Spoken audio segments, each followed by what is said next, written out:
रीवा से इस वक्त की बड़ी खबर सामने आ रही है। शहर के रानी तालाब इलाके में नकली मिठाई बनाने की सूचना पर खाद्य विभाग की टीम ने एक अवैध फैक्ट्री में छापामार कार्रवाई की है, जहां कार्रवाई के दौरान फैक्ट्री के अंदर गंदगी का अंबार और मिठाई बनाने में इस्तेमाल होने वाली सामग्री मिलने से हड़कंप मच गया है। बताया जा रहा है कि रानी तालाब मोहल्ले में लंबे समय से एक फैक्ट्री में अलग अलग तरह की मिठाइयां तैयार की जा रही थी, जहां खाद्य विभाग को यहां पर नकली या मिलावटी मिठाई बनाए जाने की सूचना मिली, जिसके बाद टीम ने मौके पर पहुंचकर जांच शुरू की। छापे के दौरान फैक्ट्री के अंदर साफ सफाई की स्थिति बेहतर नहीं मिली है, बेहद ही खराब थी।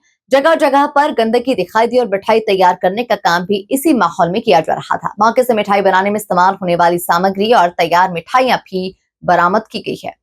मिली जानकारी के मुताबिक झारखंड से आए लोगों के द्वारा यहां पर मिठाई बनाने का कारोबार संचालित किए जाने की बात सामने आई है, जहां फैक्ट्री में घरेलू गैस सिलेंडर का इस्तेमाल किए जाने की जानकारी भी सामने आई है, जिसे लेकर खाद्य विभाग और संबंधित विभागों के द्वारा जांच की जा रही है।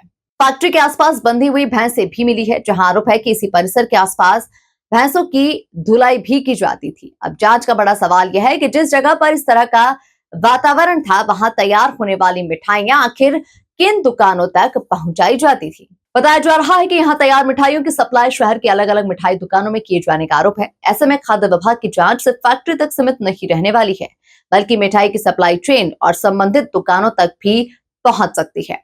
फिलहाल खाद्य विभाग की टीम ने मौके से आवश्यक सैंपल्स ले लिए हैं और मिठाई तथा इस्तेमाल की जा रही सामग्री की जांच शुरू कर दी है। जांच रिपोर्ट सामने आने के बाद ही स्पष्ट होगा कि मिठाइयों में किस तरह की सामग्री का इस्तेमाल किया जा रहा था और उनकी गुणवत्ता खाद्य सुरक्षा मानकों के अनुरूप थी या फिर नहीं।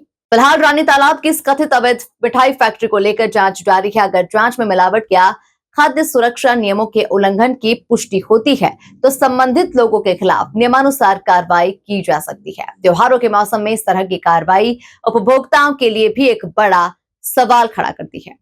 आखिर बाजार में पहुंच रही मिठाइयों की गुणवत्ता की निगरानी कितनी सख्ती से हो रही है।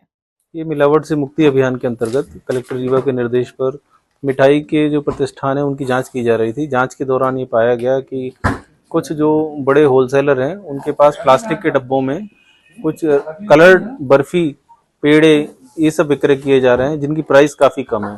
प्रथम दृष्टया जब उनकी जांच की गई तो पाया गया कि इनमें मिल्क प्रोडक्ट नहीं है, इसमें कोई स्टार्ची मटेरियल जैसे मैदा वगैरह है।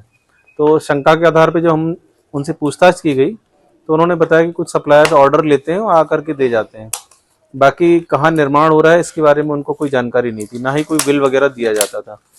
तो फिर हमारे द्वारा जब सप्लाई करने के लिए ये सप्लायर्स आए तो कुछ मुखबिरों को पीछे लगाया गया और जानकारी इकट्ठा की गई, तो पता चला कि रानी तालाब के पास जो भैंस का तबेला है इसके पीछे एक नकली मिठाई की फैक्ट्री संचालित हो रही है।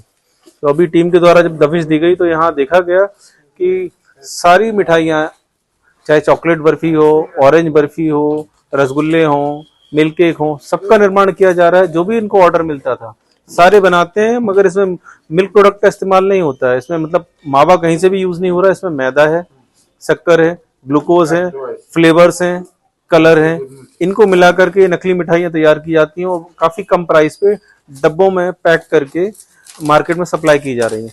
अभी जांच के दौरान करीब 2 कुंटल का स्टॉक मिला है, बाकी माल इनके द्वारा जो है तैयार किया जा रहा था। और ये जानकारी की जा रही है ये झारखंड से आए हैं, सारे के सारे 4 से 5 लोग हैं ये जो फैक्ट्री संचालित कर रहे हैं।